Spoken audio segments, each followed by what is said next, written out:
台空军训练存在问题，导致战机事故频发。但在本次坠机发生后，民进党当局却妄称是解放军常态化绕台，导致台空军频繁应对，增加了意外发生的概率。为了防止过度消耗精力，台防务部门副主管张哲平周一表示，台空军除借由派遣空中巡逻兵力应对解放军军机外，将重点采取广播驱离、防空导弹追踪予以应对。张哲平表示，台湾纵深不够，反应时间有限。防务部门负责人邱国正也声称，将借刺眼导弹延伸防卫作战纵深，建立所谓重层吓阻的力量。那现在呢，干脆说连飞机都不去了，就是说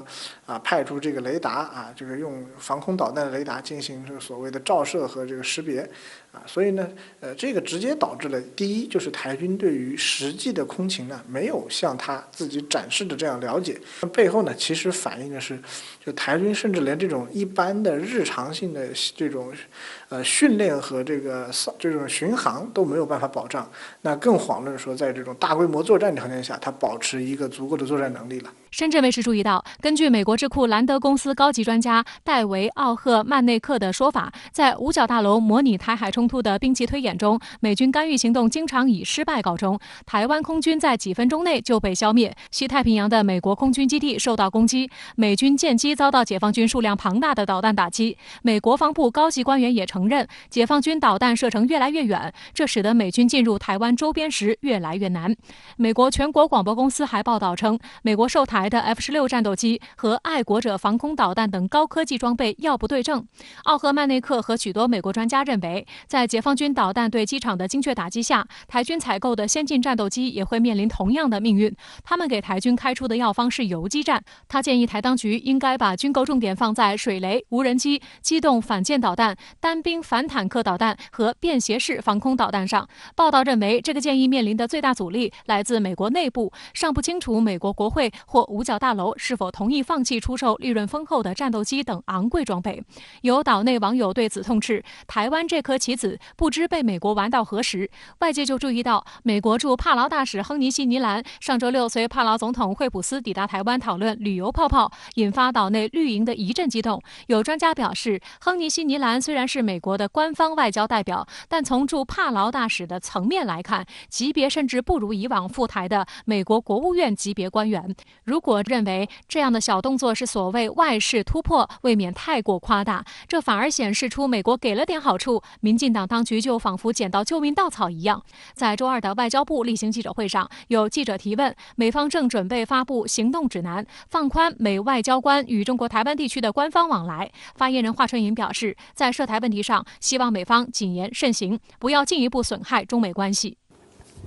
关于美台交往方面的问题，中方的立场是非常明确和一贯的。中方坚决反对美台之间进行任何形式的官方往来。我们希望美方务必高度重视中方的关切，在涉台问题上谨言慎行，以免进一步损害中美关系。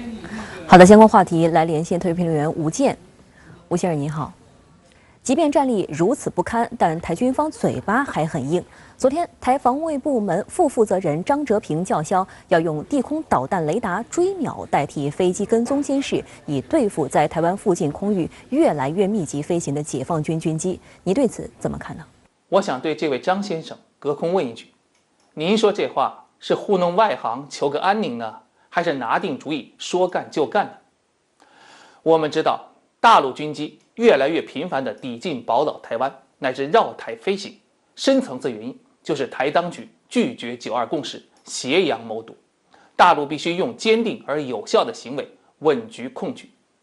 而台军要保持自说自话的防空识别区，甚至海峡中线，你就得拿出实力来。可台军现在根本玩不起这样的竞赛，因为飞机只要起飞就会有损耗，而他们的飞机几乎都是舶来品，后勤维保肯定跟不上，长此以往只能偃旗息鼓。至于拿地空导弹追瞄，如果我站在大陆的角度看，这叫上门送礼，乐于笑纳。我们知道，现代战争一开打，首先打的肯定是网络频谱战，而今天世界各地看不见的战争就是网络频谱战。对手之间不间断地用飞机抵近飞行，除了造势，就是查明对方的电子战斗序列，也就是雷达、通信和导弹系统的部署，特别是电子特征数据，然后有针对性的夺取战场制电磁权，有针对性的拟定电子对抗方法。不说别的，已故的台参谋总长郝柏村在自己的日记里记了这件往事。83年，他跑到闽江口的东引岛视察，决定在那儿部署快要服役的天宫地空导弹。目的是什么呢？就像今天的张哲平先生嚷嚷的那样，以地制空，在大陆家门口部署导弹，直接威胁120公里外的福建机场。而且台湾本岛不用出飞机，只要大陆飞机从福建一出海，东引的导弹就能用雷达追瞄，想打就打，延伸台湾的防御纵深。可后来结果怎么样呢？当95年台军真的把导弹送过去了，才发现这种雷达换飞机的做法纯粹是给解放军送大礼，把机密频谱数据拱手送人。况且东引面积太小，系统无法机动，解放军完全可以将天宫导弹位置锁定，必要时一击毙命。其实呢，从这件小事能说明一个大道理：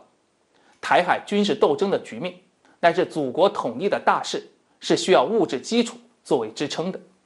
占优势的一方将主导斗争的方式和发展的节奏。今天，大陆的经济总量是台湾的20几倍，加上台军的武器又大多是高价外购，我们早就有压倒性优势。